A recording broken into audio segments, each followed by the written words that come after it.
Okay, the next subject is setting goals. Let me show you what turned my life every way but loose. Mr. Schoaf dropped this idea on me, changed me completely. Setting goals. Here's what can easily happen if you don't set goals. It's easy to let life deteriorate into making a living instead of designing a life. And we all have a choice: make a living or design a life. It's easy to get trapped by economic necessity and settle for existence rather than substance. That's easy. But the best advice I can give you on how to break out of that trap is to learn how to set goals. Mr. Schoaf put it to me this way. He said, Jim, if you had enough reasons, you could do the most incredible things. I never forgot how he put that. If you have enough reasons. See, reasons will change your whole life. Mr. Schoaf said to me, he said, Mr. Rohn, I think you've got plenty of intelligence, you've got plenty of talent, you've got plenty of ability. Probably what you lack is plenty of reasons. He said, I don't think your current bank balance is a true indication of your level of intelligence. I was happy to hear that. He said, I think you're much smarter than your present bank balance indicates. And that turned out to be true. I was much smarter. But of course my first question was, well then why isn't it bigger? And he said, you don't have enough reasons. You've got enough intelligence, but not enough reasons. So see, reasons can change your life. Here's what else I found out. Reasons come first, answers come second. You don't get the answers to do well till you get the reasons. Life has a mysterious way of hanging on to all the answers and only gives them up to the people that are inspired by reasons. So reasons make the difference in how your life works out. Now, what are some of the reasons for doing well? Let's go through a quick list called Reasons for Doing Well. First is personal reasons. Some people do well for recognition. Some people do well for respect. Some people do well for the way it makes them feel. They love the feeling of being a winner. Those are good reasons. I have some millionaire friends that keep working 10, 12 hours a day, making more millions. And it's not because they need the money. It's because they need the joy and the satisfaction and the pleasure that comes from being a constant winner. And see, it's not just the money anyway. It's the journey, not the money. Once in a while somebody says to me, boy, if I had $1 million, I'd never work another day in my life. That's probably why the good Lord sees to it they don't get their million, right? They'd quit. They'd quit. Okay. Next is family reasons. Some people do extremely well for other people, and that's powerful. Human beings can greatly affect each other. Sometimes we will do things for somebody else we will not do for ourselves. We're made that way. I met a man one time who said, Mr. Rohn, to do all the things I want to do with my family around the world, he said, I got to have at least $250,000 a year. I thought, incredible. Could a guy's family affect him that much? And the answer is, of course. How fortunate are the people that find themselves greatly affected by somebody for personal achievement. And we are affected. The writer of a recent song said, if not for you, the winter would hold no spring, couldn't hear a robin sing. I just wouldn't have a clue if not for you. so we can be affected. That might be one of the most stimulating reasons to do well, finding somebody. When Andrew Carnegie died, the wee little Scotsman that built the big steel industry, when he died, they opened up his desk, and in one of the desk drawers, they found a slip of paper. On that piece of paper, Mr. Carnegie had written his goal for his life, and he wrote it when he was in his 20s. And on that piece of paper, it said, I'm going to spend the first half of my life accumulating money. I'm going to spend the last half of my life giving it all away. What a goal. He got so inspired by that goal that the first half of his life, he accumulated $450 million. And the last half of his life, he gave it all away. Good question tonight. What's got you turned on? What's got you bombed out of sight to get up early and stay up late and hit it all day? Next question. What's got you turned off?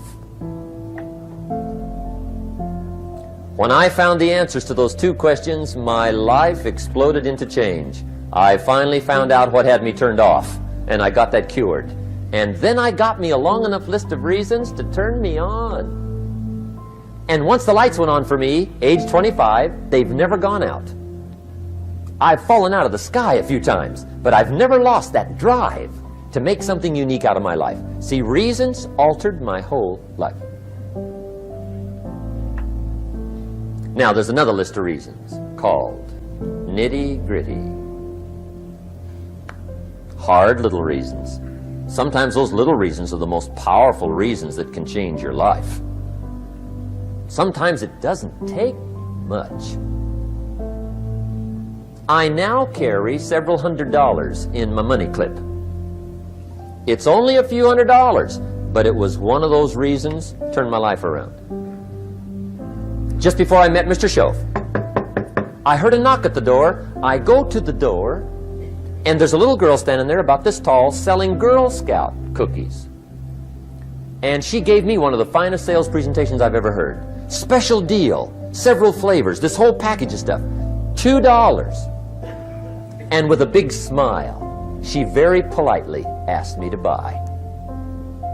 And I wanted to. Big problem. I'm broke. I don't have $2. And to this day, I can remember the pain and the embarrassment.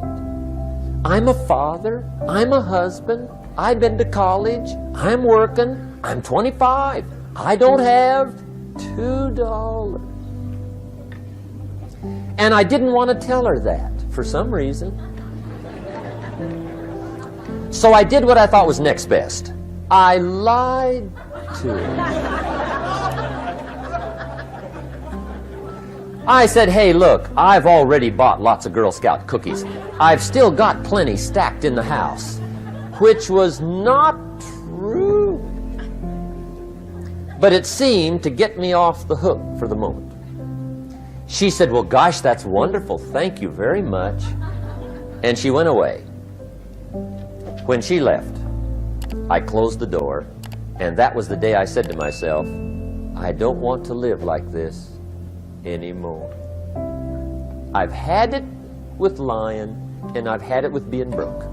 I'm never going to let this happen to me ever again. I promised that day I would work as hard as possible and would always carry plenty. It took me a little while, but now I do. It was one of those reasons. And I guess I carry plenty for two reasons. One is the way it makes me feel, but also in case I bump into another Girl Scout selling cookies. Right? I'm ready.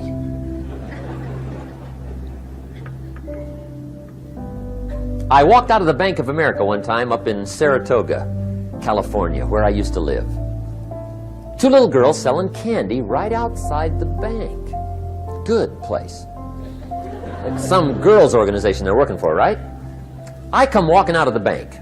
This first little girl walks up to me. She said, mister, would you like to buy some candy? I said, I probably would. What kind is it? She said, it's almond roca. I said, my gosh, that's my favorite.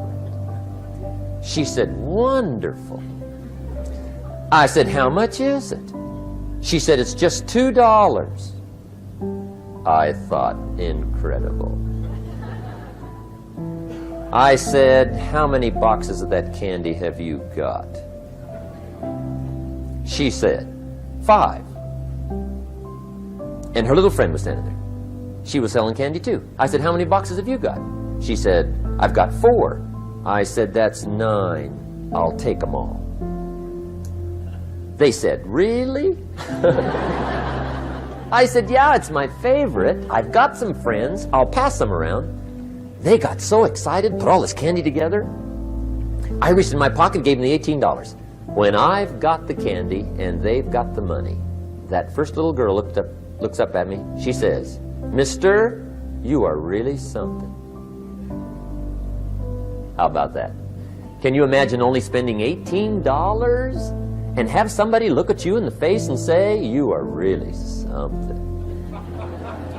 Now you know why I carry heavy, right? I'm not going to miss anymore. It was just one of those reasons. Helped to change my life. One of my nitty-gritty reasons was budget finance. Budget finance used to grind my soul.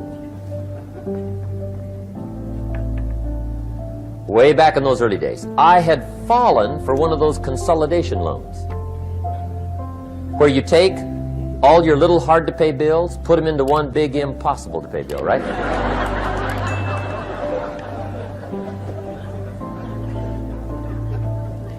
I would get 4 or 5 payments behind. This one guy used to call me day and night. I don't think they're allowed to do that anymore. Harassed me. Threatened to run me in front of the judge. Threatened to ruin my credit. Threatened to embarrass my family. One day he said, we're going to come get your car, drag it rear end up down the street in front of your neighbors. The guy even called me a flake.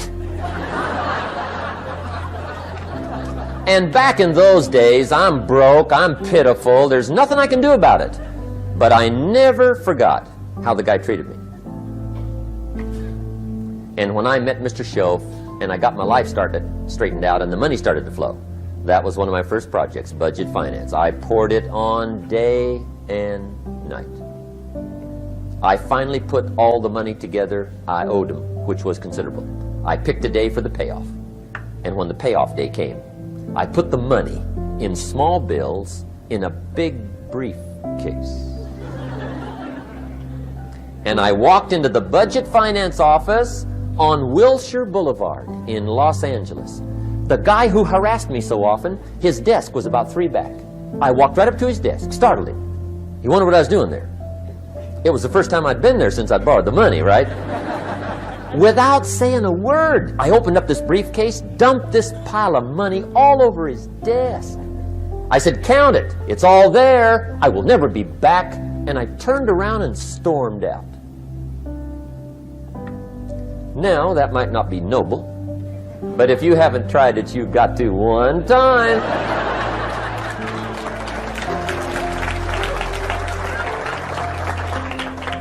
It can be the day that turns your life around. All you need is a reason that turns you on.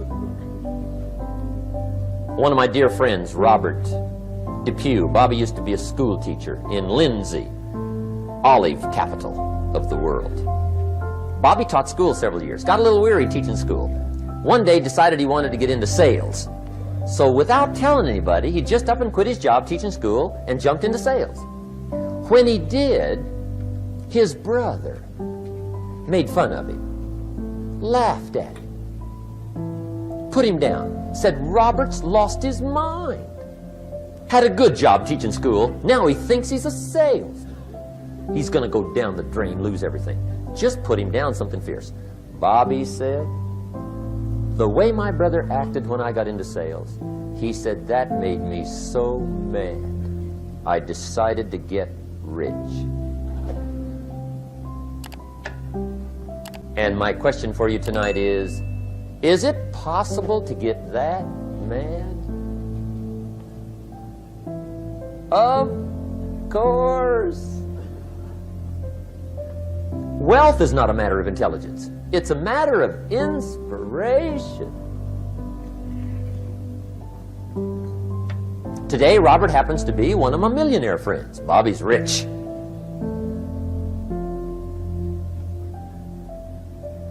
Frank Sinatra said one time, the best revenge is massive success.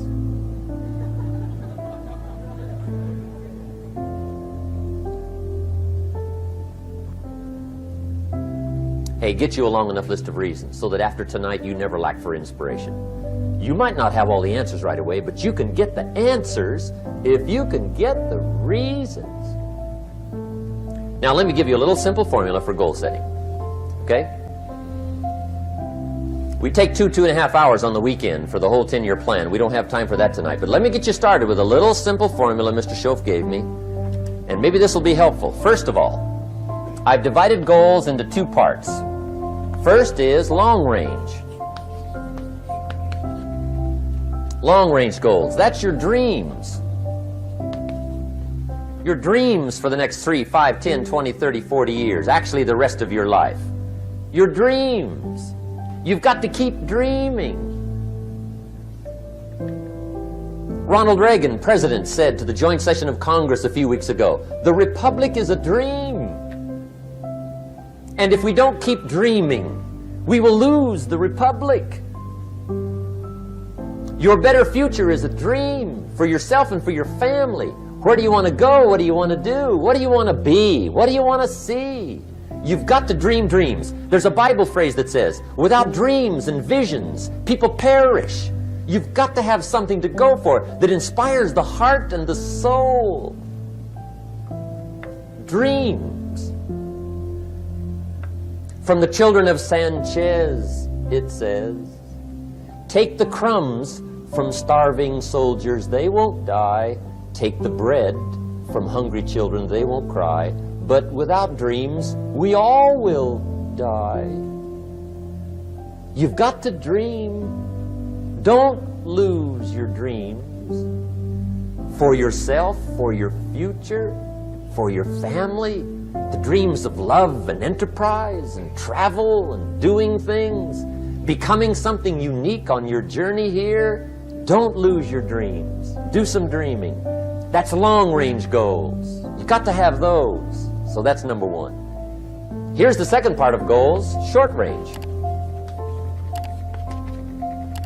Short range goals. That's your goals for tomorrow, this week, this month, this year. The immediate future. We call these confidence builders. Because if you set up something short range, go for it. Get it. Latch onto it. Work hard. Accomplish it. That starts building your strong feelings to go for your dreams. Now, I've divided goals into 3 categories. Here they are. Number 1 is economic. That's your goals for money, income, business, profits, production. Economics. Make sure you've got your economics well planned. Economics plays a major role in everybody's life. Economics is major, which means it ought to be meticulously well planned for tomorrow, this week, this month, this year, long range. What if you asked somebody tomorrow if you could see their meticulously well-planned list of economic goals? What would they probably say? They'd say, you some kind of a nut? You must be weird. Hey, I found out what success is. Success is doing what the failures won't do. Make sure you've got your economics well planned. It'll put you in the top 5%. One of the key little subjects we talk about on the weekend is the 7 fundamentals for wealth and happiness. And that's one of them, well-planned economics. It's a fundamental if you want to do well. Join the top 5%. Anybody in this room can join the top 5%, if you will. Okay. Now here's the second category of goals, things. Make a list of the things you want. And on my list of things, now I put everything. Little things as well as major things. Doesn't matter how small it is, it goes on my list. I used to just put major things, cars, homes. I don't do that anymore. I now load my list with everything. Everything. And the reason is, part of the fun of having a list is checking it off. That's it. Boy, at the end of the day, if you can go, got it, got it, got it, got it, got it, got it, whatever it is, right? You get into the habit. So load up your list, the things you want. Now, when you check off something major, celebrate. That's an important point to make. Celebrate your achievements. Live it up. Have a party when you reach something you've worked for a while. See, we all grow from two experiences. One is called the pain of losing. The other one is called the joy of winning. We need both of them. Amplify them as much as you can. Which also means make losing painful. If you set up something, fooled around, didn't get it, put it on yourself. On the other side, if you did get it, congratulate yourself. Self-congratulations is a sign of maturity. Seeking congratulations is a sign of immaturity. But hey, winning and losing, see, that's what it's all about. That's the name of the game. Now, some people lead such mediocre lives, at the end of the day, they don't know whether they're winning or losing. They got no clue. Guy's just going through the day with his fingers crossed. There's a better way. Okay, here's the third category of goals, personal development. Put those goals together. Personal development goals. That's your goals to be stronger, more decisive, be a speaker, be a leader, learn a language, all kinds of skills. Okay. The whole weekend seminar was designed to improve all your skills so that you walk away more skillful. And that's what you want, the personal development skills. That's what attracts, that's what brings good things to your life, the person you become, more skillful. Now, this is quite a package to work on. Economics, things, personal development. For tomorrow, this week, this month, this year, long range. Okay? That'll get you started.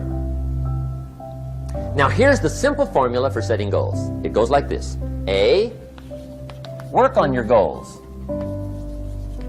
That's step one. Work on them. And I put the word work there deliberately. Setting goals is plain hard work. I don't want to kid you. We haven't come here tonight to kid each other. It's work. I know it's work. That's why a lot of people just let it slide. It's work. Many people work hard on their job, but they don't work hard on their future. They just let that slide. And the work involved is making plans.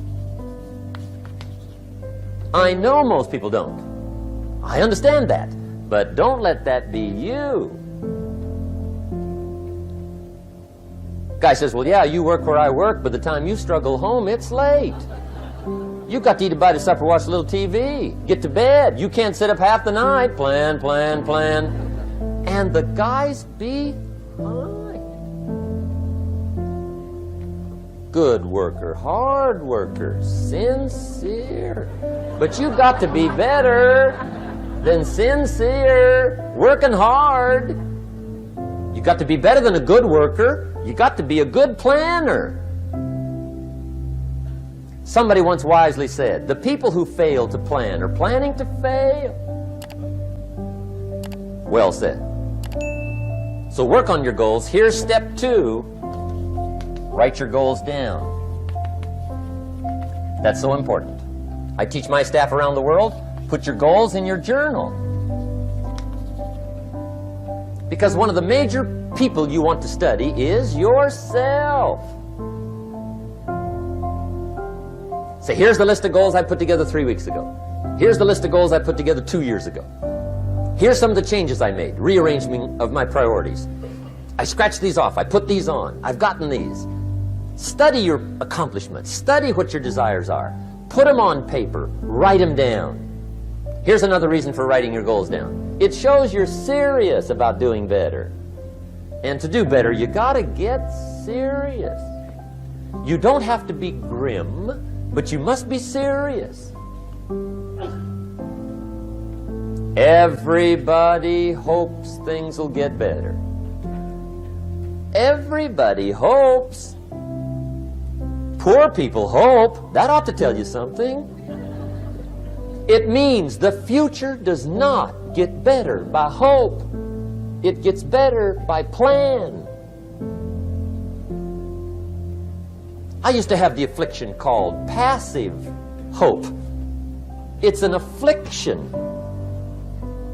It's bad. Probably what's even worse than that is happy hope. Now that is really bad. That's bad. Happy hope. The guy's 50 and he's broke and he's still smiling. See, that's not good. So get serious about your goals. Put them on paper. Write them down. There's all kinds. His goals, her goals, their goals. Business goals, financial independence goals, family goals. I mean, there's so many things to work on this that if you don't get busy and work on it, sure enough, the time will pass. And sure enough, 5 years from now, you'll wind up where you don't want to be, wearing what you don't want to wear, driving what you don't want to drive, being what you don't want to be. Now's the time to fix it. Now, here's the third step to your goals. Check the size of your goals and the kinds of goals. How big they are, what kind they are, affects you. And here's one of the important phrases of the evening. Your goals are affecting you, whatever they are. Your goals affect your handshake. Your goals affect your attitude, personality. Your goals affect the way you walk, the way you talk, the way you dress. All day long, we're being affected by our goals.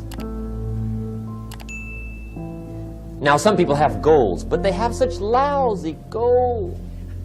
The effect is bad. I asked a guy one time, what are your goals for this month? The guy said, look, if I could just scrape up enough money to pay these lousy bills. That was his goal. I'm not saying it isn't a goal. It's a goal, but it's such a lousy goal, the effect is bad. You don't jump out of bed on Monday morning and say, oh boy, another chance to go out and scrape up the money to pay my lousy bills. See, you don't do that. Usually you say, oh, not another Monday.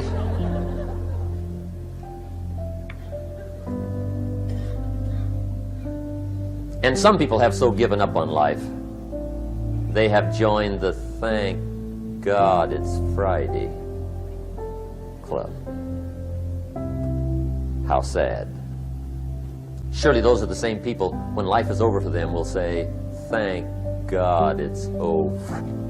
Let me give you a Bible philosophy that teaches how to get whatever you want. That's the title of the next set of notes. How to get whatever you want. From the Bible. Now again, I'm an amateur when it comes to the Bible. I'm not a pro. But this I can quote, and I think that'll be sufficient. How to get whatever you want. Here's what it says if you're ready. It says, ask,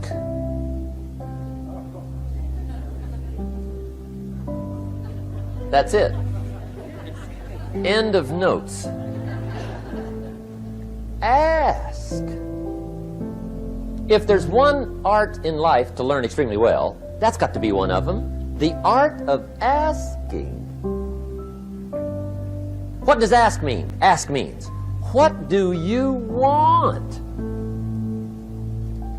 And the formula is staggering. It says ask and what? A guy ought to look into that.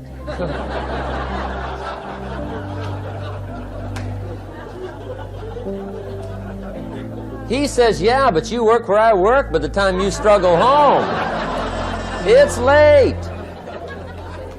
You got to eat a bite of supper, watch a little TV, get to bed. You can't sit up half the night. Ask, ask, ask. And the guys be... See, you've got to be better than a good worker. You've got to be a good asker. Now, let me give you 3 key points on asking and receiving. This can do it. Number 1, asking is the beginning of receiving.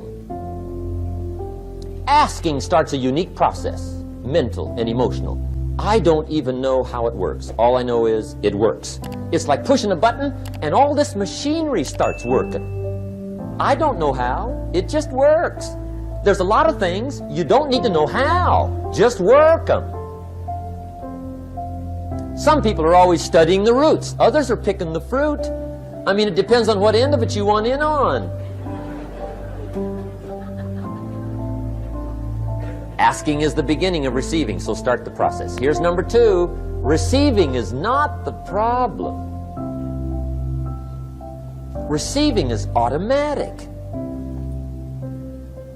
Now, if that's true, receiving is not the problem, what's the problem? Failure to ask might be one of your major problems. I don't know. Check it out. The guy says, oh, now I see it. I got up last year and hit it every day, but there's not a scrap of paper with my goals on it. Good worker, poor asker. So you got to change that. Here's number 3. Receiving is like the ocean. There's plenty, especially in California. It's like an ocean here.